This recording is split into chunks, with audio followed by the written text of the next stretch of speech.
আরব আমিরাতে কোটা আন্দোলন ইস্যুতে মিছিল, সাজাপ্রাপ্ত প্রবাসী বাংলাদেশিদের শাস্তি মওকুফ। বিস্তারিত জানতে ভিডিওটি শেষ পর্যন্ত দেখুন। ডব্লিউএম জানিয়েছে, তাদের কারাদণ্ড বাতিল করে বাংলাদেশে ফেরত পাঠানোর ব্যবস্থা করেছে আরব আমিরাত সরকার। সংযুক্ত আরব আমিরাতে কোটা সংস্কার আন্দোলন ইস্যুতে বিক্ষোভ করে কারাদণ্ডপ্রাপ্ত বাংলাদেশিদের শাস্তি মওকুফ করেছেন দেশটির প্রেসিডেন্ট শেখ মোহাম্মদ বিন জায়েদ আল নাহিয়ান।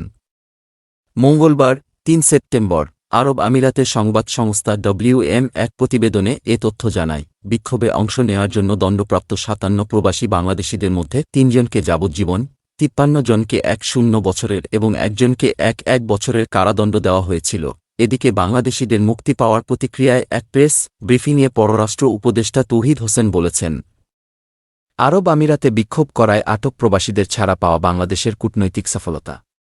আমরা চাই প্রবাসীরা যেন কোনোভাবেই ভোগান্তিতে না পড়েন। আমরা চাই ঢাকা থেকে যাবার সময় থেকেই যেন প্রবাসীরা কোনো সমস্যায় না পড়েন, এমনকি প্রবাসীরা গন্তব্যস্থলে যাওয়ার পরও যেন কোনো সমস্যা না হয়, সেটাও চেষ্টা করা হবে। ডব্লিউএম জানিয়েছে, তাদের কারাদণ্ড বাতিল করে বাংলাদেশে ফেরত পাঠানোর ব্যবস্থা করেছে আরব আমিরাত সরকার।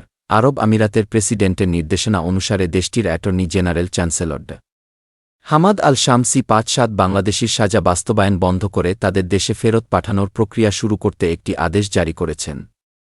দণ্ডপ্রাপ্তরা কোটা ইস্যুতে বাংলাদেশ সরকারের বিরুদ্ধে আরব আমিরাতের বেশ কয়েকটি রাস্তায় বড় ধরনের বিক্ষোভ মিছিল করেছিলেন। আরব আমিরাতে অনুমোদিত বিক্ষোভ নিষিদ্ধ। দেশটির দণ্ডবিধিতে বিদেশি রাষ্ট্রের বিরুদ্ধে আপত্তিকর বক্তব্য বা তাদের সঙ্গে সম্পর্ক বিপন্ন করাকেও অপরাধ হিসেবে গণ্য করা হয়। আরব আমিরাতে অবস্থানরত প্রবাসীদের মধ্যে বাংলাদেশিরা সংখ্যায় তৃতীয় বৃহত্তম।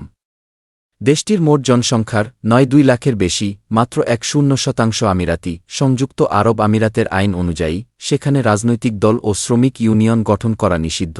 আইনের মাধ্যমে দেশের জনগণের বাক স্বাধীনতাকে কঠোরভাবে নিয়ন্ত্রণ করে থাকে দেশটির সরকার।